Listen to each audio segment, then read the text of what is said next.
সাধারণত মানুষ বলে যে নানা বাড়ি কোথায়, কিন্তু দিনাজপুরকে কেন জানি সবসময় মনে হলেই নানি বাড়ি কথাটা আমার মনে হয়।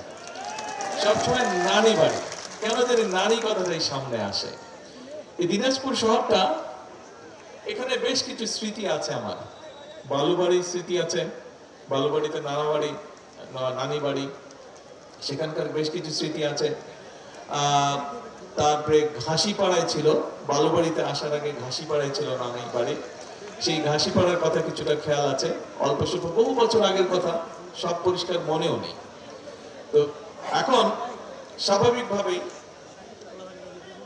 এই এলাকার প্রতি কিছুটা তো টান থাকবেই, এই এলাকার প্রতি একটা ডিফারেন্ট একটা টান থাকবেই। সেই জন্যই দায়িত্বও আছে।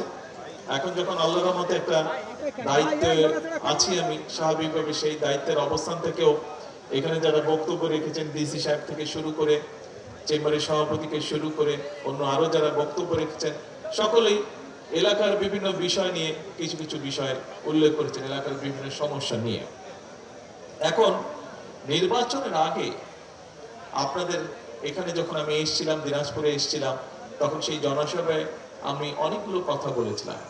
নিশ্চয়ই আপনারা খেয়াল করেছেন যে নির্বাচনের পরে আলহামদুলিল্লাহ আল্লাহর রহমতে আমরা যখন সরকার গঠন করতে সক্ষম হয়েছি, তারপরে 1 মাসের মতন, এখনো বোধহয় 2 দিন বাকি আছে 1 মাস হতে, 1 মাসের মতন সময়ের মধ্যে আমরা চেষ্টা করেছি যে বাংলাদেশের মানুষের কাছে আমরা যে ওয়াদাগুলো করেছিলাম, সেই ওয়াদাগুলোর কতগুলো ওয়াদা আমরা ইতিমধ্যে কাজ শুরু করেছি।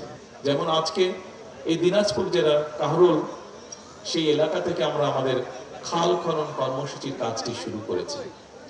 এখানে ডিসি সাহেব ওনার বক্তব্যে একটি কথা বলেছেন, যেহেতু দিনাজপুর অঞ্চলটি, এলাকাটি সমুদ্রপৃষ্ঠ থেকে উপর দিকে, সেই জন্য এখানে পানির সমস্যা হয়। তবে নিশ্চয়ই বাই নাও আপনারা জানেন, অনেকেরই ধারণা আছে যে এই পানির সমস্যাটা শুধুমাত্র দিনাজপুর এলাকায় নয়, সামগ্রিকভাবে সমগ্র বাংলাদেশই কম বেশি পানির সমস্যাটা কিছুটা দেখা দিয়েছে। তার কারণ হচ্ছে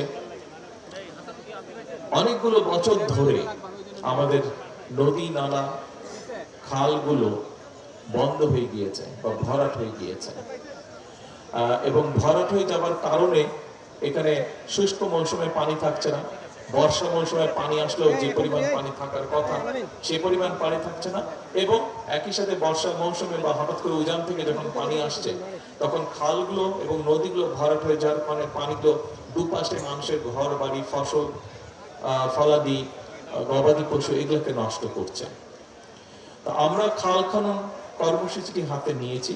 এই কর্মসূচি শুধু দিনাজপুর নয়, সমগ্র বাংলাদেশে। আমরা বলেছি বাংলাদেশের মানুষকে নির্বাচনের আগে আমাদের পরিকল্পনা রয়েছে যে আগামী 5 বছরে আমরা প্রায় 20,000 কিলোমিটার খাল খনন করব।